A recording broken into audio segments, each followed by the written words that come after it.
Pâques est espoir non seulement dans la résurrection, mais aussi dans l'humanité, dans la bonté qui existe en nous tous. Pâques est présent lorsque nous nous oublions et que nous aidons sans s'attendre à recevoir en retour. Pâques est comme nous le verrons, évidemment dans les petits miracles quotidiens. Un propriétaire de magasin d'animaux collait une pancarte affichant des chiots à vendre. Un petit garçon, s'apercevant de la pancarte, lui demande « Combien pour les chiots, monsieur ?» Le propriétaire lui répond « Entre 30 $ et 50 $. Le petit garçon fouille ses poches et retire du change. « J'ai 2 $ et 37 sous, lui dit-il. Puis-je les regarder? » Le propriétaire sourit, siffle et sans tarder une chienne sort de la cage, suivie de 5 petits chiots. Un des chiots traîne de la patte, boite et prend considérablement plus de temps à se rendre.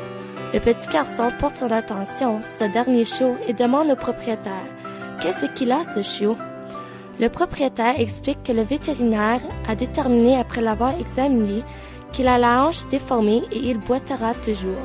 Le petit garçon, excité, dit au propriétaire « C'est le chiot que je veux acheter. »« Mais non, lui répondit-il. Si tu le veux vraiment, je te le donne. » Le petit garçon devient agité.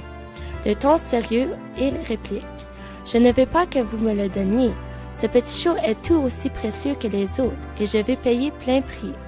En effet, je vous donne 2 $ et 37 sous maintenant et 50 sous par mois jusqu'à ce qu'il soit payé. » Le propriétaire, surpris, tente de se dissuader en disant « Tu ne veux pas vraiment acheter ce chiot. Il est handicapé. Il ne pourra pas courir, sauter et jouer comme les autres. » À son étonnement, le petit garçon remonte son pantalon et lui relève une jambe tordue et déformée, supportée par. Envisageant le propriétaire, le petit garçon lui raconte « Vous voyez, je ne cours pas si bien moi-même et ce petit chiot a besoin de quelqu'un qui le comprend. »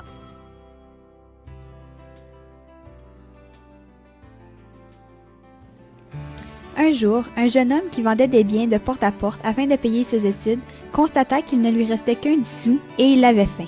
Il décida qu'il demanderait pour un repas à la prochaine maison. Lorsqu'il aperçut la jolie dame qui lui ouvrit la porte, il perdit confiance et lui demanda seulement un verre d'eau. Elle observa qu'il semblait avoir faim, donc elle lui apporta un grand verre de lait. Il le boit tranquillement et il lui demanda combien il lui doit. Elle lui répond « Tu ne me dois rien. Ma mère m'a enseigné de ne jamais accepter d'être payé lorsqu'on fait une gentillesse. » Il répond « Alors je vous remercie du fond de mon cœur. » En partant de la maison, Howard Kelly se sent plus fort non seulement physiquement, mais aussi spirituellement. Il avait maintenant raison de croire en la providence et la bonté des gens. Les années passent. Cette gentille dame souffre d'une maladie qui dépasse ses médecins. Il la réfère à un spécialiste de grande ville. Lorsque le spécialiste entend son nom et sa ville natale, les larmes lui coulent. Il décide de se rendre à sa chambre afin de la voir. Il la reconnaît, c'est bien elle. À ce moment, il devient déterminé de faire tout en son pouvoir pour lui sauver la vie. Il lui témoigne une attention particulière. Suite à une longue période de rétablissement, la dame s'en réchappe. Dr. Kelly passe au bureau d'administration et insiste qu'on lui remette la facture de ses soins. Il l'examine, y inscrit quelques mots et se rend à la chambre de la dame. Elle l'ouvre avec trépidation, sachant que c'est la facture qu'elle doit car elle n'a pas les moyens de payer.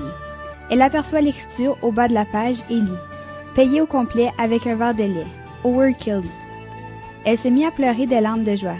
La dame dit « Merci mon Dieu car ton amour s'est manifesté à travers le cœur et les mains de ce gentil homme. »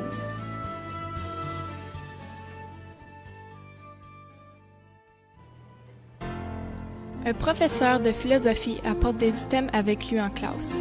Il commence en sortant un grand bocal vide qu'il s'empresse de remplir avec des roches, mesurant environ 5 cm de diamètre.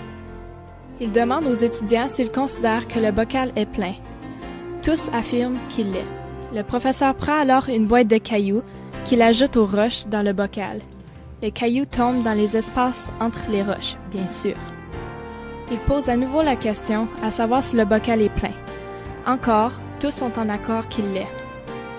Cette fois, le professeur produit une boîte remplie de sable qu'il verse dans le bocal. Il explique « Voici votre vie. Les roches représentent des choses importantes, telles que votre famille, votre vie, votre santé, n'importe quoi qui est si précieux pour vous que si vous les perdiez, vous seriez perdu. Les cailloux représentent les autres choses qui vous tiennent chères, telles que vos emplois, vos études, vos activités préférées. Le sable est toutes les choses, les petites choses. Si vous mettez le sable en premier dans le bocal, il n'y en aura plus de place pour les cailloux et les roches. Ceci s'applique à votre vie. Si vous passez tout votre temps et dépensez toute votre énergie à vous attarder aux petites choses, vous n'aurez pas de temps ni d'énergie pour les choses qui vous sont vraiment importantes. Portez votre attention aux choses qui sont critiques à votre bonheur. Prenez le temps d'être avec vos parents, vos frères et sœurs, vos amis. N'abusez pas de votre santé. Prenez le temps de jouer. Ce que les autres pensent n'est pas aussi important que vous le pensez. Ce que vous allez ou pas porter n'importe. Prenez soin des grosses roches en premier, des choses importantes. Établissez les priorités. Le reste n'est que du sable. Comme est mon habitude, je me suis levée tôt le matin afin de prendre une marche sur le bord de l'océan pour voir le soleil se lever. En marchant, je me suis aperçue au loin, à travers le brouillard, d'un petit mouvement intriguant. Sous peu, j'ai constaté que c'était un gamin, penché au bord de l'eau et ensuite ses bras bougeaient dans différentes directions. Il avait l'air d'un danseur en célébration. En m'approchant, j'observe que ce petit ne dansait pas du tout.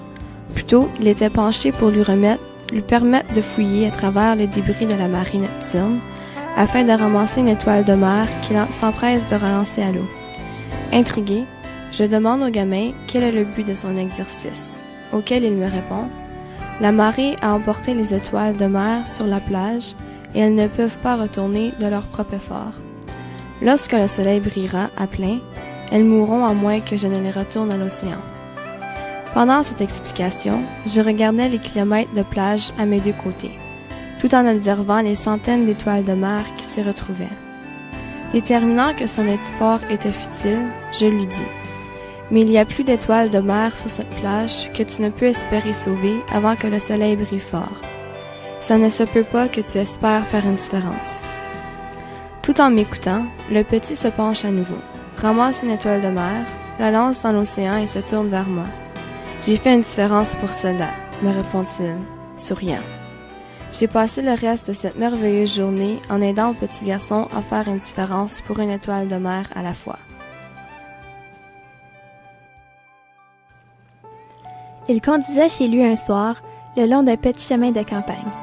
L'ouvrage dans cette petite communauté était aussi lente que sa vieille voiture, mais il n'a jamais cessé de chercher. Depuis la fermeture de l'usine, il demeure sans emploi. Cette route était des moins voyagée. Seuls ceux qui quittaient la ville s'y retrouvaient. Ses amis étaient partis, mais lui y était demeuré.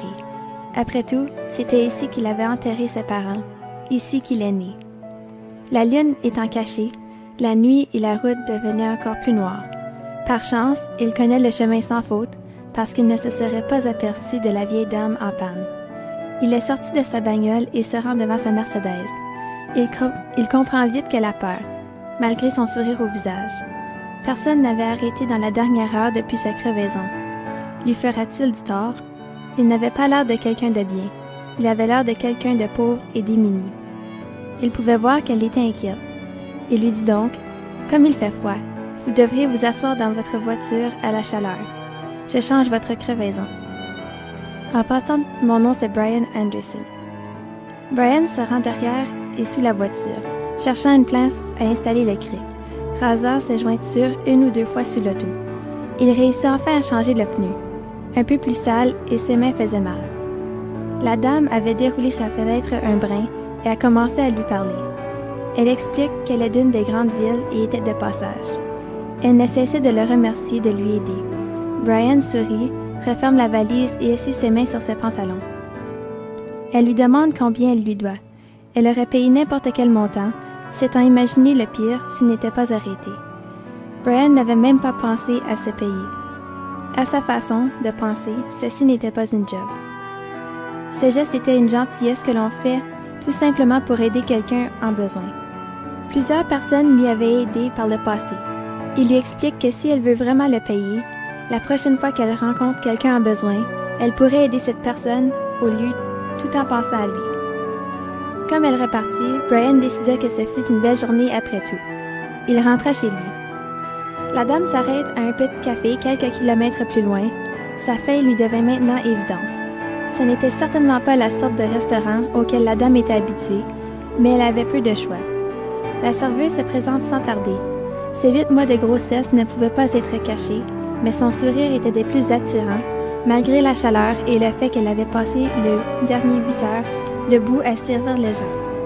La dame comprenait mal comment quelqu'un dans sa condition et qui avait si peu pouvait continuer à donner à ceux qu'elle servait. La dame pensait à Brian. Après son repas, la serveuse lui apporte la note. Celle-ci lui dit qu'elle sera de retour sitôt avec son change du $100 que lui remise la dame. La serveuse retourne et à sa surprise voit que la dame est partie. Elle observe des mots écrits sur la serviette et un autre $300. Vous ne me devez rien. Quelqu'un m'a déjà aidé une fois, la façon dont je vous aide maintenant. Si vous voulez vraiment m'aider, ne laissez pas la chaîne d'amour terminer avec vous. Il restait des sucriers à remplir, des tables à laver, des gens à servir, mais la serveuse a réussi à finir sa journée. Lorsqu'elle réussit enfin à se coucher, elle pensait à la dame, son argent et ses paroles. Comment pouvait-elle savoir à quel point ils en avaient besoin avec le bébé qui arrivera dans un mois? Elle savait que son mari, endormi à ses côtés, s'était tellement inquiété. Elle lui chuchote. Tout s'arrangera. Je t'aime, Brian Anderson.